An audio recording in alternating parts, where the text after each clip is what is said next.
आम आदमी पार्टी के प्रमुख अरविंद केजरीवाल ने आज दिल्ली में अपनी उम्मीदवारी का नामांकन दाखिल किया। इस अवसर पर पत्रकारों से बातचीत करते हुए उन्होंने दिल्ली की जनता से अपील की और कहा कि वे इस बार भी भारी बहुमत से विजयी होंगे। उनका ये बयान विशेष रूप से तब सामने आया जब पत्रकारों ने उनसे आगामी चुनावों को लेकर उनके विश्वास और रणनीति के बारे में सवाल पूछा।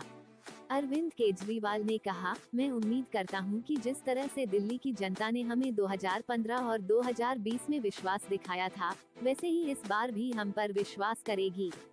मैं पूरी तरह से यकीन करता हूं कि इस बार भी दिल्ली वाले हमें उतना ही भारी बहुमत देंगे, जितना पहले दिया था।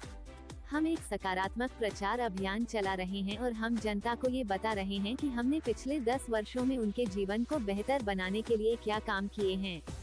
केजरीवाल ने आगे कहा कि दिल्ली में उनके शासन के दौरान कई बड़े बदलाव हुए हैं। उन्होंने स्कूलों की स्थिति को बेहतर बनाया, अस्पतालों का उन्नयन किया और इलाज को मुफ्त किया। साथ ही मोहल्ला क्लिनिक की शुरुआत की गई और अस्पतालों में जरूरी सुधार किए गए हैं। इसके अलावा सड़कों को ठीक किया गया और बिजली की आपूर्ति को स्थिर किया गया। दिल्ली के लोग अब 24 घंटे बिजली प्राप्त कर रहे हैं और बिजली का बिल भी मुफ्त किया गया है। हमने पानी की स्थिति को भी बेहतर किया है। जो लोग पहले पानी के लिए संघर्ष करते थे, अब उन्हें आसानी से पानी मिल रहा है।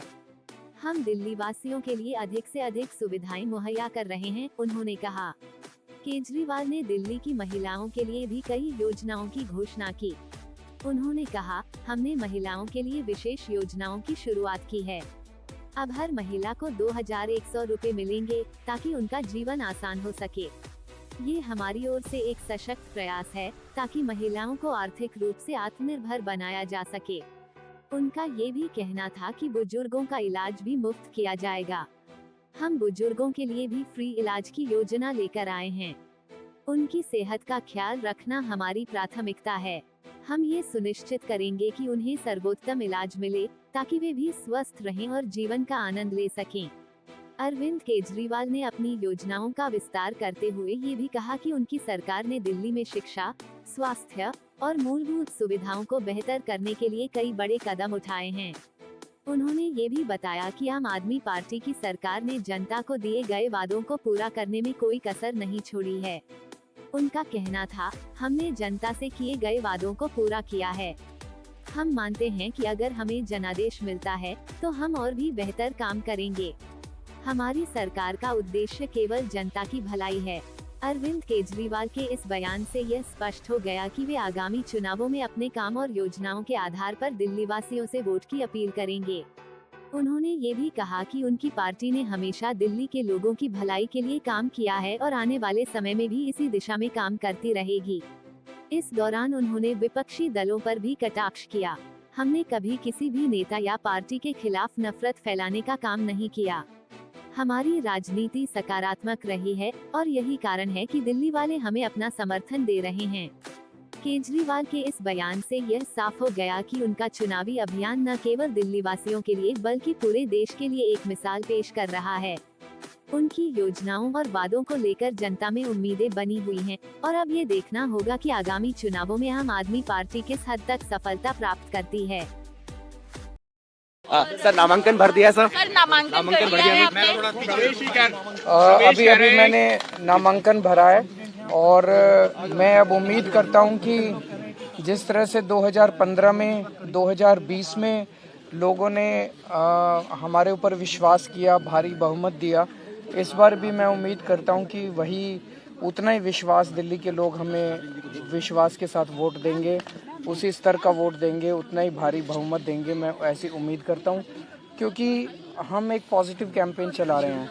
हम लोगों को बता रहे हैं कि 10 साल में हमने स्कूल अच्छे किए, अस्पताल अच्छे किए, इलाज फ्री किया, मोहल्ला क्लिनिक बनाए, अस्पताल ठीक किए, सड़कें ठीक की, बिजली 24 घंटे कर दी, बिजली फ्री कर दी, पानी ठीक कर रहे हैं। तो जो हमने बसों का किराया मुफ्त किया महिलाओं के लिए, अब 2100 रुपये हर महिला को देंगे। क्या करेंगे ये भी हम लोग बता रहे हैं। बुजुर्गों का इलाज फ्री कराएंगे, महिलाओं को 2100 रुपये देंगे। हमारे पास एक विज़न है दिल्ली के लिए। लेकिन दूसरी जो बीजेपी है उनके पास ना कोई सीएम चेहरा है, ना कोई लीडरशिप है, ना कोई उनके पास विजन है, ना वो ये बता रहे कि क्या करेंगे, ना वो ये बता रहे कि पिछले 10 साल में उन्होंने क्या किया। वो बस सुबह से 24 घंटे मेरे को गालियां देते रहते हैं। मेरे को गालियां देने से तो देश की तरक्की नहीं हो सकती, मेरे को गालियां देने से तो दिल्ली की तरक्की नहीं हो सकती। तो जनता तो देख रही है, जनता उसी के हिसाब से वोट देगी। प्रवेश वर्मा कह रहे हैं आपको हराएंगे, आज भी शिकायतें मिली कि जूते बांटे गए सर, ऐसी शिकायतें मिली कि आज भी जूते बांटे गए हैं। प्रवेश वर्मा कह रहे हैं कि तीसरे नंबर पर रहेंगे अरविंद केजरीवाल। उनको कहने दीजिए।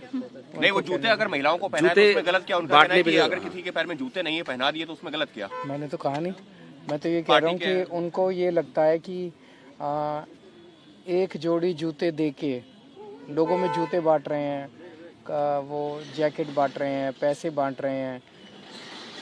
उनको ये लगता है कि दिल्ली की जनता को खरीदा जा सकता है। ये दिल्ली की जनता का अपमान है।